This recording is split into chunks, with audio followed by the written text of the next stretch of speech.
Private টিউশনি না পাওয়া পর্যন্ত প্রথম বর্ষের বেশিরভাগ সময় আমি সকালে নাস্তা করতে পারিনি। ফলে 15 টাকায় দুপুরের খাবার এবং 12 টাকায় রাতের খাবার, এই মোট 27 টাকায় আমার দুবেলা খাবারের খরচ মিটত। রাতের খাবার থেকে পরদিন দুপুর পর্যন্ত প্রায় 18 ঘন্টা না খেয়ে থেকে আমার মনে আছে ল্যাব থেকে আসার সময় ক্ষুধায় বাঁকা হয়ে যেতাম আমি। এমন একটা অনিশ্চিত জীবন থেকে উঠে এসে আজকে আপনার সামনে কথা বলার সুযোগ পেয়েছি বলে পরম করুণাময় মহান আল্লাহর নিকট লাখো কোটি শুকরিয়া।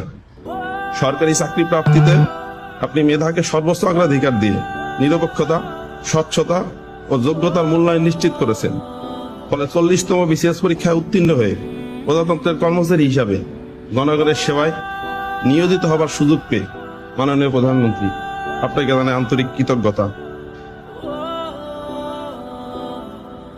কিন্তু গল্পের শেষ নয়। 2020